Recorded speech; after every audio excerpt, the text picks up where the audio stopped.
أعوذ بالله من الشيطان الرجيم. بسم الله الرحمن الرحيم. We're going to read chapter 64, mutual blame, and 18 verses, and we're going to finish it tonight, inshallah.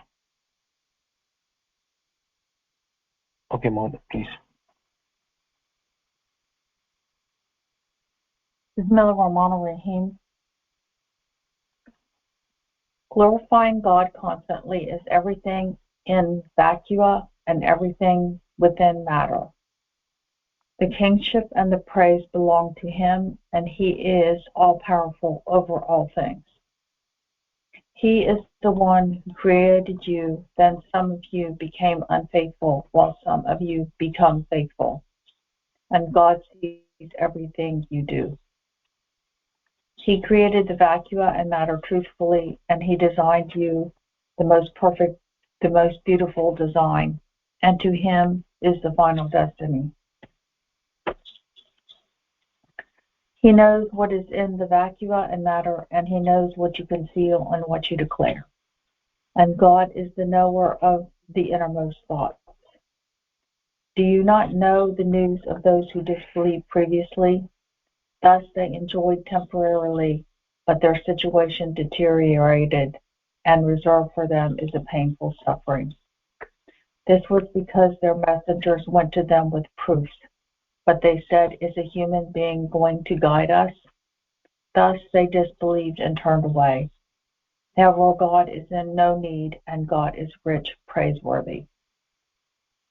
The unfaithful thought that they would never be resurrected. Say, "Yes, indeed, by my Lord, you will surely be resurrected. Then you will be informed of everything you have done, and this is easy for God.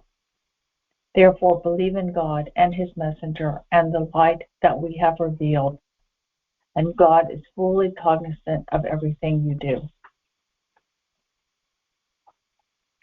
The day He gathers you all for the day of summoning, that will be the day of mutual blaming. As for those who have faith in God and work righteousness, He will remit their sins, and He will admit them into paradises with flowing streams beneath them, to dwell therein eternally. This is the greatest triumph. As for those who disbelieve and reject our proofs, they will be dwellers of hell forever, and what a miserable abode. No disaster can occur except by God's leave, and if anyone has faith in God, He will guide his heart, and God has full knowledge of all things. And you shall obey God and obey the messenger. However, if you turn away, then the only duty of our messenger is to clearly deliver. God, there is no God except He, and in God the faithful shall trust. O you faithful, surely some of your wives and your children are your enemies. Therefore you shall avoid them. However, if you pardon, turn a new page, and forgive, then God is all forgiving, all merciful. Indeed, your money and your children are a test, and reserved at God is a great reward.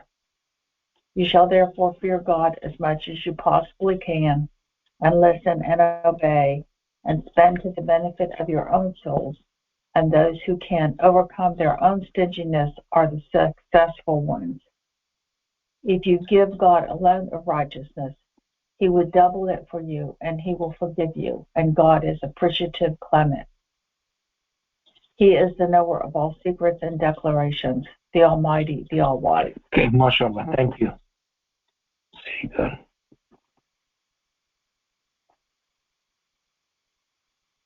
Okay, are there any questions, any comments, any observations?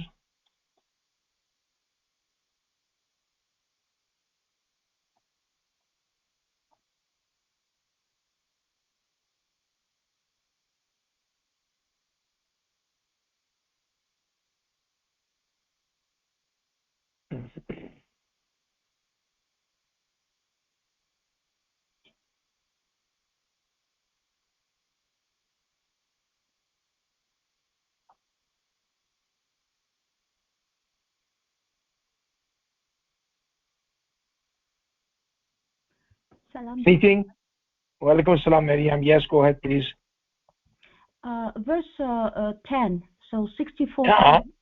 and Yes. it says, no disaster can occur except Yes. by God's leave, and if anyone Yeah. has faith in God, he will guide his heart, and God has full knowledge of all things. So, Yes. would you be able to elaborate about bi'idhni Allah, by God's leave, because in other verses God clearly says that whatever that befalls you is because of what your hands have fabricated or prepared or made. So how? And we know also in another verse, God states that anything good comes from Him and anything bad is from what our hands has done. So this bi'idhnillah, so except by God's leave, does it mean that when we are going through hardship, so most probably we put ourselves in that situation, but also if we, I'm just making this statement, but I'm not sure whether it's correct, but also if we are worthy God's intervention, He will intervene and shield us from our own actually doing, or He is going to just let us taste, basically, or experience the consequences of our own decisions. I'm not sure about how I should look at except by God's leave. Yeah, but this is what is perceived by people as a disaster. Okay, so the way that a believer looks at it and the way that a disbeliever looks at it is completely different. Okay, I mean, if you read chapter 27, Abraham says, "When I get sick, He heals me." Okay, so the disaster of sickness to Abraham was something which was hopeful for him, that God is going to heal him. To a disbeliever, that doesn't work that way. Okay, so that's what God is saying. He said that even the disbelievers, they may not receive the punishment immediately or the disaster immediately. It's going to take a while. Okay, and and God says, He says that if we punish them, we'll terminate your life before that. Okay, so according with God's will.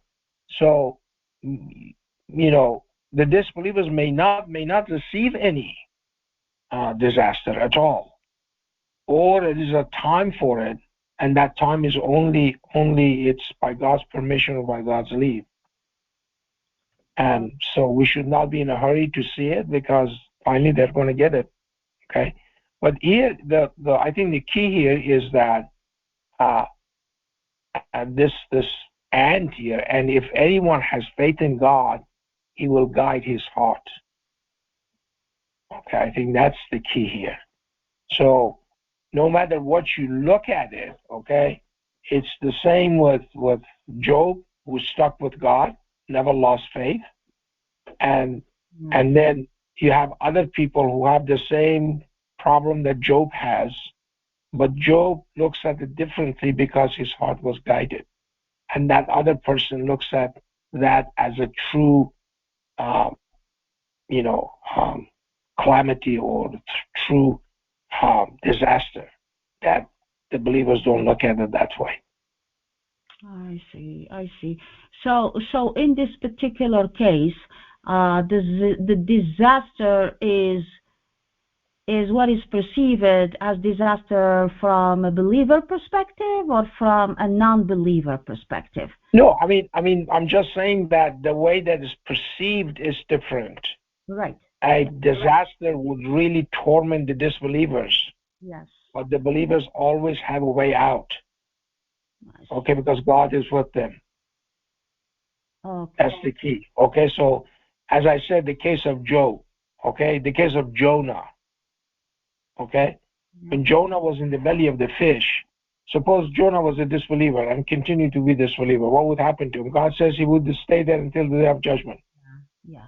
Okay, but Jonah looks at it differently. Remember, he said, "Subhanaka inni kuntu min al-zalimin." He confessed that he was the transgressor. Okay. Yeah. So that's what just what Jonah says to God from the belly of the fish, and so God saves him, and so everything would be fine.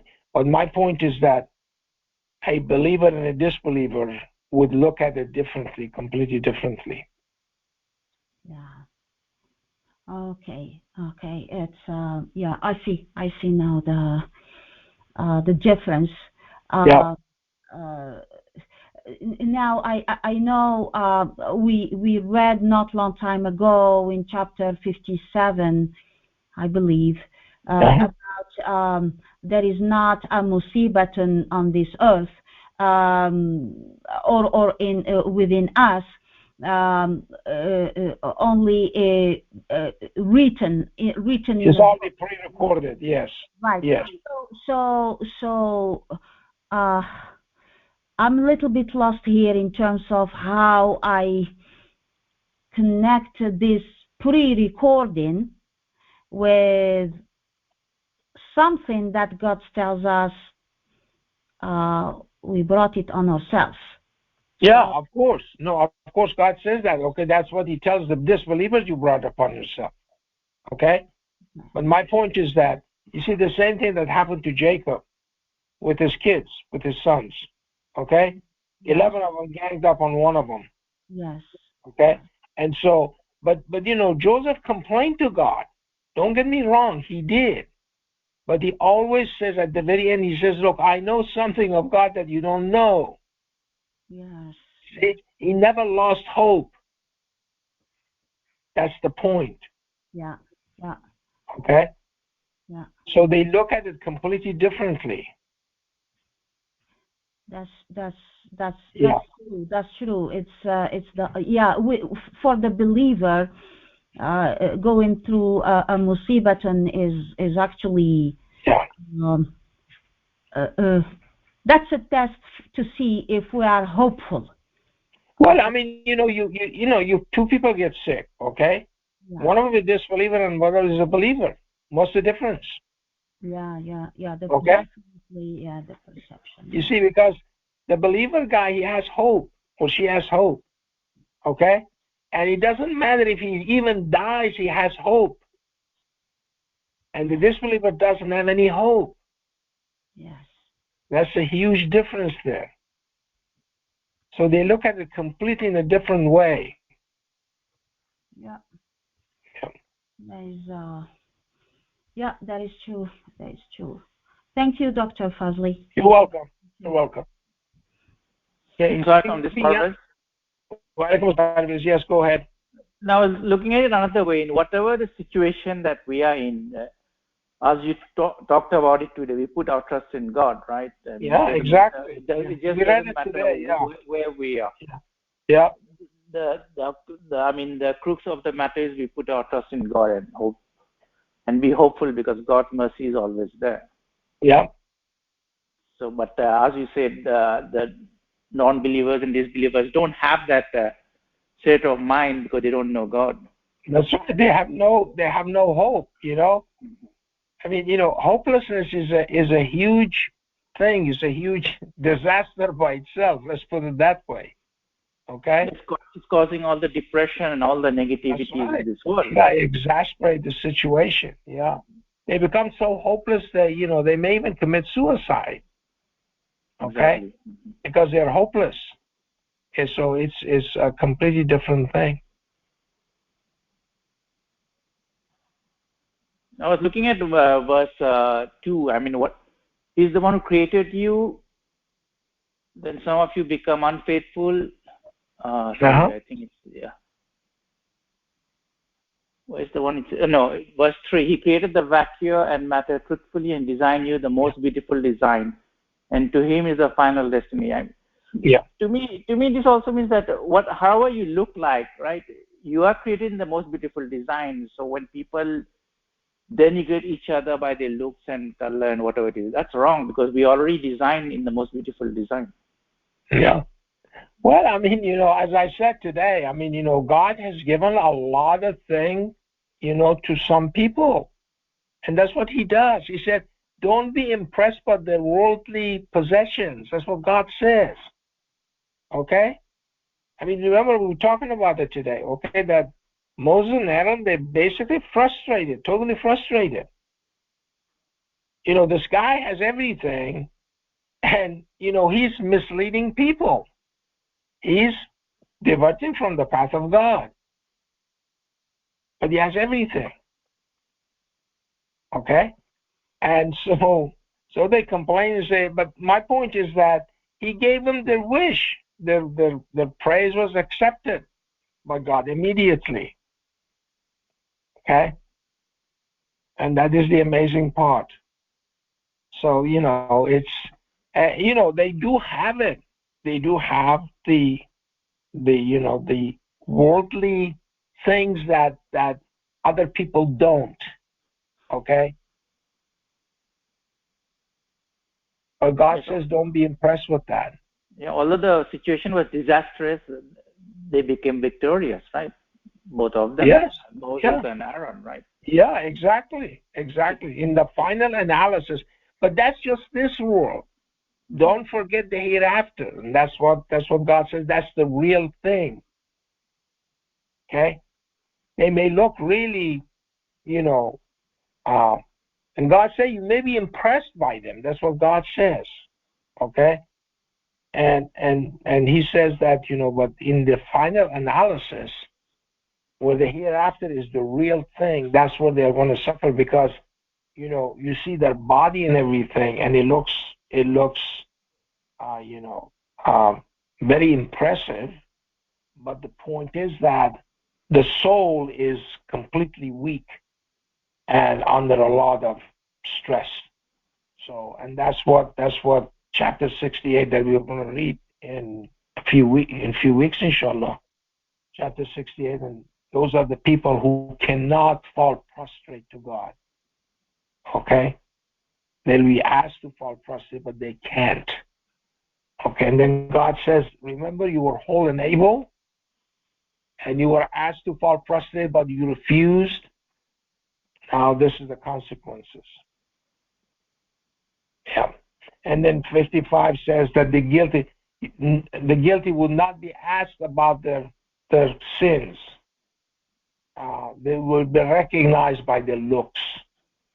Okay, so all of that ugliness and that deformity is going to manifest itself as a reality of the situation. It is clearly stated in verse 5 over here. Yeah. Do you not know the news of those who disbelieved previously? Thus they enjoyed temporarily, but the situation deteriorated. Mm-hmm. And reserved for them is a painful suffering. So no matter how it is, how they look and how they are, then they are deteriorating inside, or we don't see that deterioration, and then finally they come to that painful suffering. Yeah, but if you look at this verse, I talked about this verse before. This is a huge thing, and 1362. These three things: 59:17, 31:74, and 13:62. This is really referring to those people who added the two verses, and the people who are still defending it. It's a big warning, okay? And I'm giving that warning to people, whoever is listening, okay?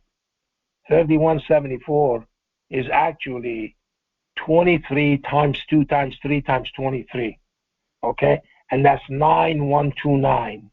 And that coincides with 1362, the number of the prime number verses from the beginning of the Quran, which is independent of chapter 9, okay?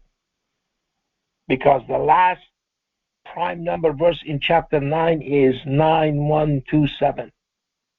Okay? So the two silly things that they put in there, 128 and 129, neither of them are prime numbers. Okay? So here, 1362 actually is the position of 9127 from the beginning of the Quran. And is assigned as a number of the prime number verses. 5 is a prime number. So you see that, okay? And so, all of these are in here, and it tells you these numbers are talking to you. It tells you, do you not know the news of those who disbelieved previously? They disbelieved. They did not believe, okay? And so that's why you see all of these problems around us, okay? I told you that we talked about it, okay? I make you groups that, and make you taste each other's tyranny. And that's exactly what's happening. Okay, so, and not only that, reserved for them is a painful suffering. So this is, again, as I always say, okay, don't think of just this world. A lot of us do that. Okay, think of the entire span. And that other span which is going to start, that's going to be eternity. Eternity is eternal suffering or eternal bliss.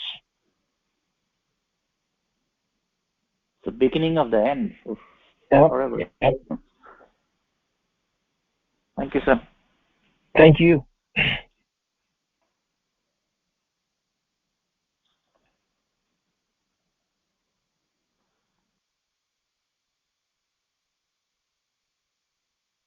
Assalamu alaikum, Dr. Fazely.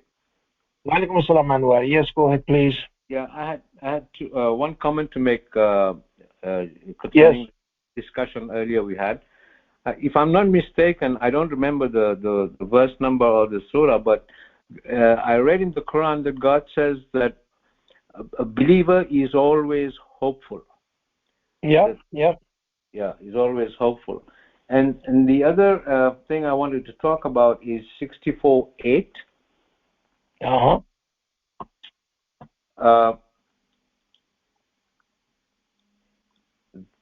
Therefore, believe in God and His Messenger and the light that we have revealed. This light that God is talking about is the Quran, right? Yeah, I mean, the light is basically, it's just not light, you see. I said this before, okay? The word, we just, I was just talking about it, that, that's what Jonah says. I am not one of the transgressors or dulm and darkness, okay? So those people who are transgressors, they are darkness in the darkness. But God says this is the light. This is the knowledge that you have. This is the enlightenment that you have, okay? And so this is what we are reading every week and hopefully other times, okay? And we discuss it and we enjoy it. So this light goes beyond that, okay? And then God says that, okay, in chapter 24, verse 35. If you look at that verse, okay, let me just go there. 24:35. Okay. There it is. Okay, so as you see here, this is God is the light of the vacuum and matter. The allegory of His light is like a lamp wherein there is another lamp. The lamp is within a concave mirror. The mirror is like a brilliant diamond planet. It is fueled from the oil from a blessed olive tree, neither eastern nor western. Its oil almost radiates, although no fire ever touches it. Light upon light. God guides to His light whomever He wills, and God cites example for the people. And God has full knowledge of all things. As you see here, 1362 again, which is 9127. Okay. Wow, it's amazing. Yeah.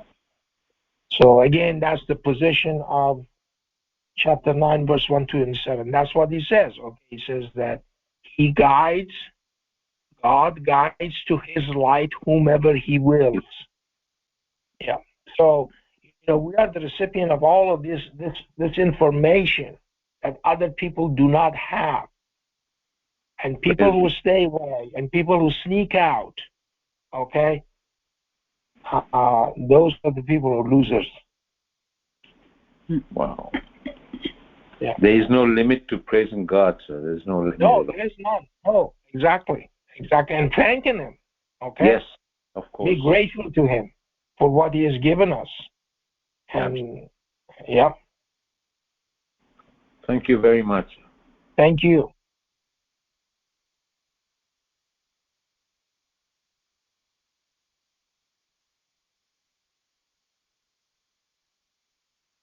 Assalamu alaikum, Dr. Fazely.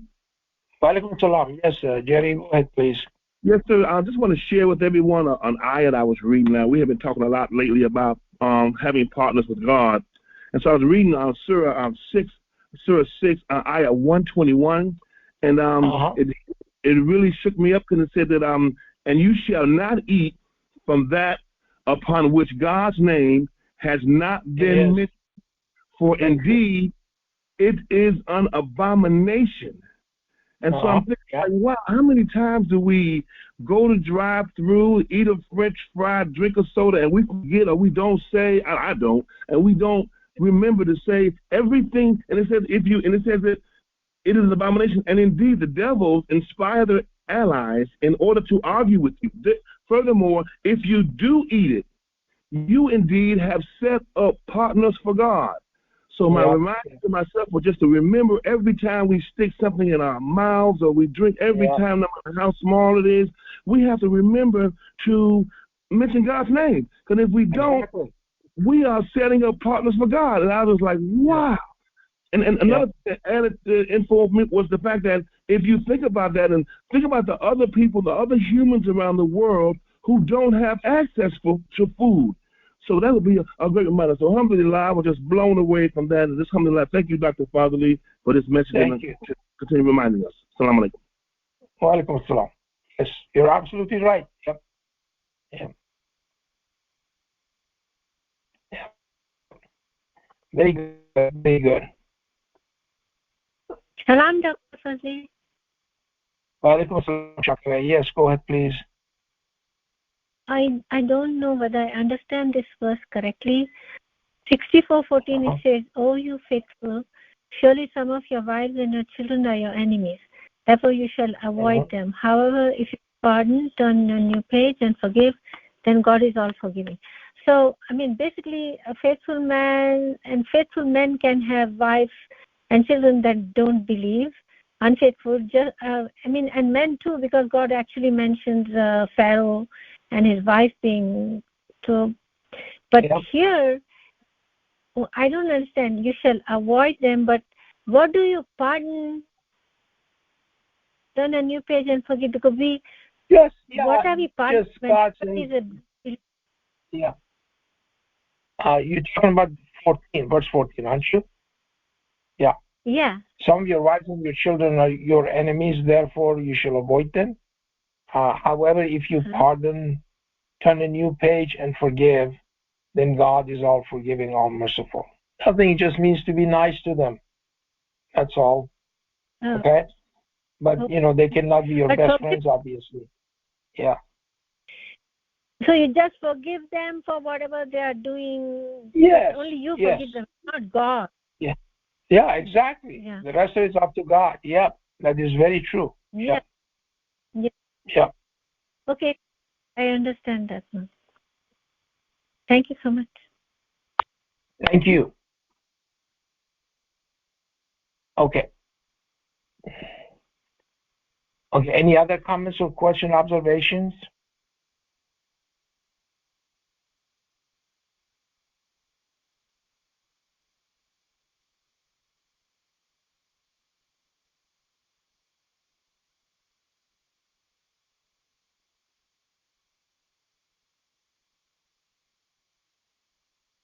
Assalamu alaikum.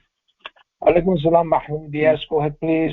On verse 3, again we have that design. God's perfection, and He designed us in the most beautiful way. Yep. And perfected. And Yep. again, we discussed this before about the circumcision and all these people who are not happy with the way God has designed. And if you look at chapter 3, verse 6, it talks about God designed us in the womb. In the womb, as He wish and wills. Yep. So that that beautiful design is what we have to be grateful and be thankful, and not make things up. I do translation for the doctors, and almost every day I have doctors asking the mothers and fathers, "You want to circumcise the boy?" Yeah. I mean, every day I hear that. It's incredible how ungrateful that we are not happy with the way God has designed us and created us, and there is a wisdom behind it. This creation. Exactly. Who are you to fix that? Yeah. Well, we talked about these things, we talked about it over and over again. We talked about the right lung and the left lung, and the right lung is a little bit smaller because it has to give room to the heart and things like that. And this is a perfect design. That's what it's supposed to be. Okay. So somehow the heart could not be right smack in the middle. So it would be symmetric. It's not supposed to be symmetric. And that is amazing by itself. Okay. So and so it the bottom of the heart, it's tilted towards the left, and so it takes some room away from the left lung. So, but that's the design that God is talking about, and and this is basically it's a perfect thing, perfect image, if you will. Yeah, and that a believer will be happy with that, and of course, as we see the other verse, some of you will be appreciative and grateful, some of you are not. So that's kafir and shakir. Yep. You become either a kafir or you become an appreciative person and grateful.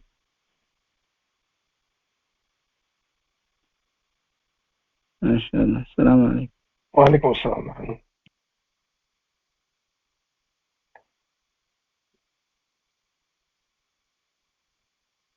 Okay, anything else? Any other comments or question, observations?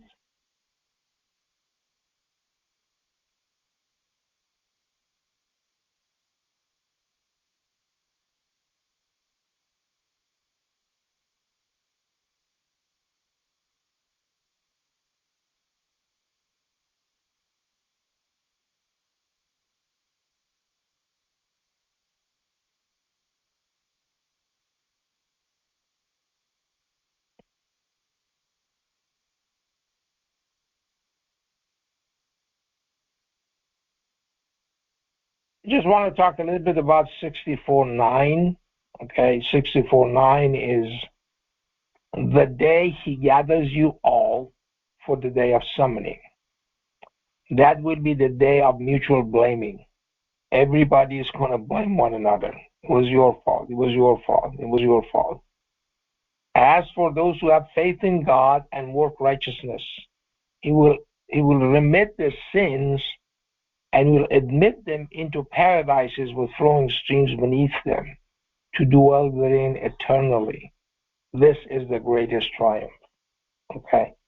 So this is what the difference between, the guys who've been goofing off and dilly-dallying and not having any faith in God and no hope. And the people who have faith in God and work righteousness, they have nothing to worry, basically. And God says He will remit their sins, you see. And so, we talk about this retrocausality one time, that somehow the events in the future will affect the events in the past. And these are the type of things that, people are studying and people look into it. And so that's part of this idea of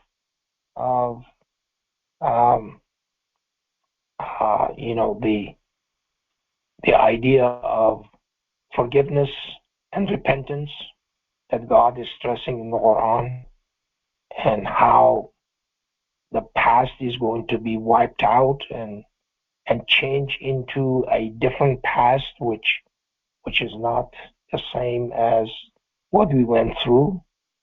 And that is nothing but absolute euphoria, absolute happiness, and absolute bliss.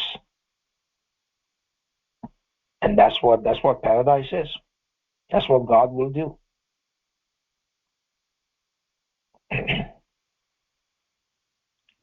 Salam, Dr. Fazely. Welcome, salam. Yes, Mariam, go ahead, please. May I ask a question about a verse that we did not read today, but I meant to ask you these questions. Yeah. Help me maybe shed some light on this particular verse. It's in chapter, actually we read it before, it's in chapter 7 and verse it's 155, and it says, and Moses chose 70 men from among his people to have an audience with us. Then once the quake shook them, he said, Lord, had you willed, you could have annihilated them and me in the past. And then, so that's the part that I would like just, if you can share your understanding with me, it might be helpful to me. And then he says, will you annihilate us because of what the foolish ones among us did? This is your test. So I am assuming that your is God's test. I mean, is a test for God. Yeah. Yeah. Lead whomever you will and guide whomever you will. You are our Lord, therefore forgive us and have mercy upon us, and you are the best forgiver.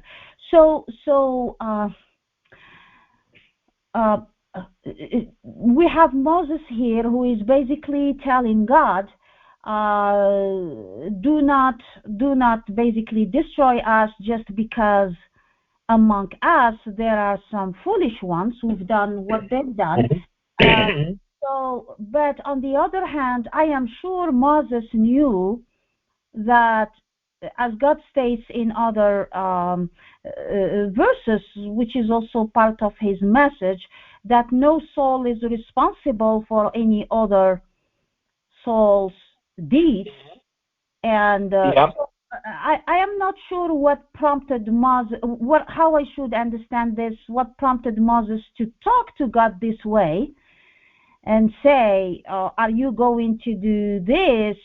And this is your test. What does it mean, his test? I mean, God. It's a test to God. I don't get it. No, it is not. It's a test that God designed for them. You see, the quake was the test that God designed for them, not God's test. Is that what your question is? Yeah. Yeah. It's a test that belonged to God, and God designed it for them. See, when the quake comes, are they going to lose faith? See that? So it's a test for these guys. See how strong they are. Are they going to stand with God continuously, or they are going to run away? Okay.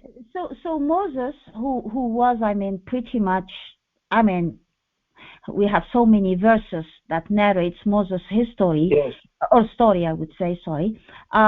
So what did prompt Moses to tell God, will you annihilate us because of what the foolish ones among us did, knowing that I think Moses had a good understanding of who is God. So of course. No, of course he does.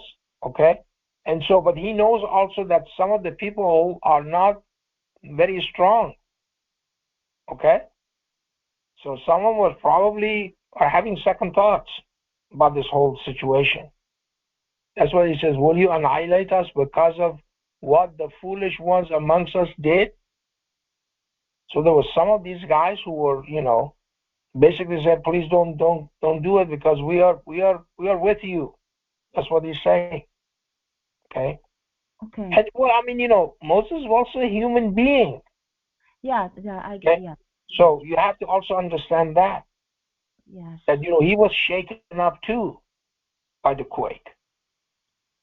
Yeah, So I guess the problem is at my level, because I get frustrated and irritated when I see how people address God. When they call upon God, it's like they are calling upon I don't know who, and it's I don't know, it bothers the hell out of me, and I am here. Just the way you call on God is my actually trigger other things. And I could not see actually in the Quran unless I missed it. This is Ya Allah, Ya Allah. I mean, there is no Ya Allah. There is Rabbi or something like that in the Quran, but not this Ya. This as if we are. So when I was reading this verse, I thought, what prompted really Moses to doubting? I mean, not doubt, but it's almost like doubting him that he's gonna annihilate him just because of the ones who are with him are doing the unthinkable or have done the unthinkable. That's what. But in chapter 27 and 28, God is talking to Moses, and he says that he narrates to us that you see that God knew that Moses was fearful. Yes. Okay. And so he was a human being. He went to this guy who was the strongest and the richest and the most powerful man in the world, namely Pharaoh. Okay. And so when they came with old tricks and everything, and Moses is intimidated. Okay, and God knows that. Yes. Okay, so he wants to settle his heart, and he said, "Do not be afraid. Okay, what you're gonna, your snake is gonna swallow these other guys." Okay, so these are the type of things that Moses didn't know that's what's going to happen. So God gave him more assurance, and so that's what He does to us. He gives us assurance, reassurance every week. Okay, so to make sure that we are not losing faith. Yeah, it's a very slippery thing. Yeah, it's we can. Thank you so much. Thank you. That's maybe why the verse that we just read about and fear God as much as you can. Because it's true, we are different and we do that at different level. Thank you so much, Dr. Fazely. Thank you very much. Salam, Dr. Fazely. Alaikum salam. Yes, Shakira. I just wanted to say that yes, the mathematics every week is a lot of proof for us and very good, but in reality God is actually providing proof for us every day by giving us so much peace, and when all the world is in such turmoil. And it seems to me like we are on an island, where God is, and we are there, and He's really truly taking care of us without having any of those problems that the rest of the world is having. Exactly. And as I said, we just read it. We just read, 64:5. And that is amazing, okay? It goes with that, and it says you guys did this 23, 2, 3, 23. Okay, 23 is the ninth prime number, 2 is the first prime number, 3 is the second prime number. So you have 9, 1, 2, and then 23 is again 9. So 9, 1, 2, 9. Okay, you want 1, 9, 1, 2, 9. There it is, 1362. Go back to 9, 1, 2, 7. And they refuse to do that. Okay? And so, and this God says, those who reject my signs over and over in the Quran. Okay? Yes. And so they are not going to succeed. They are going to suffer. And as I said, this is just the beginning of the suffering. Okay? God is talking about the hereafter. And that is going to be eternal damnation. And it's those verses are amazing. I mean, look at 59. Okay, let me just bring the thing open, the primes here. What is it? It is okay.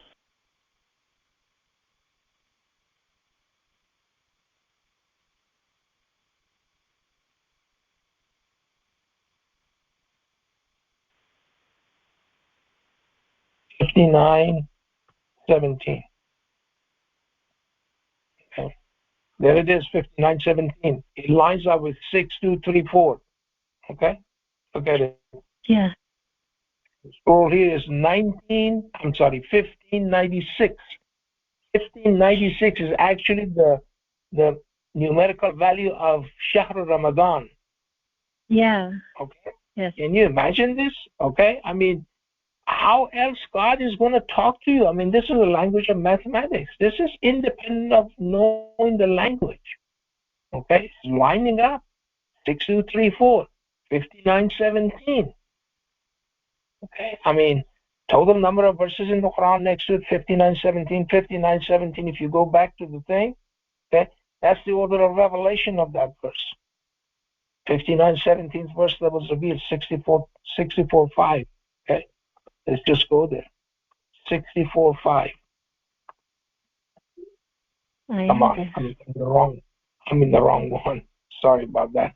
I have to go back to the Quran. Yeah. Yeah. Page 64:5. Yeah.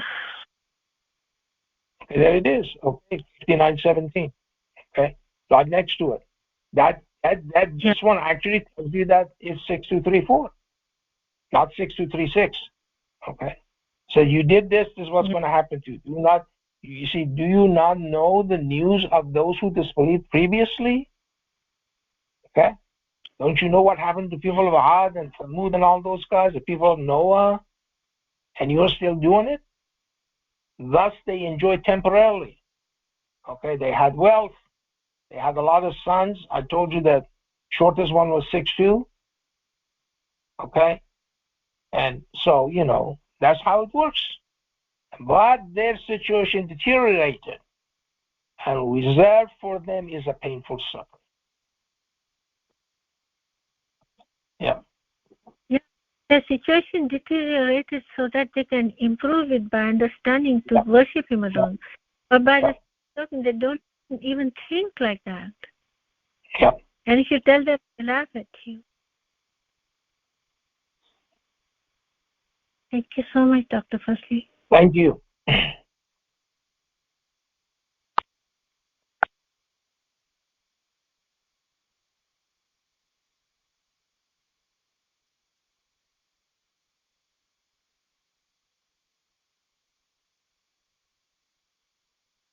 Anything else?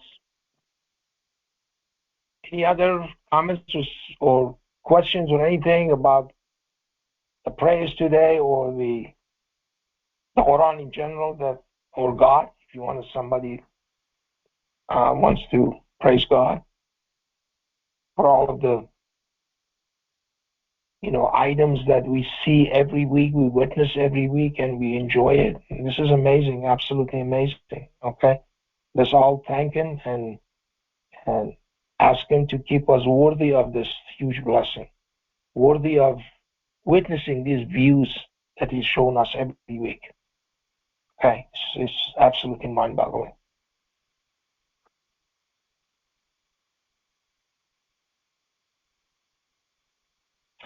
Okay, so let's go ahead and do the 3 al-Fatihas that we do, or I'm sorry, two al-Fatihas that we do, and we'll finish for tonight. Okay.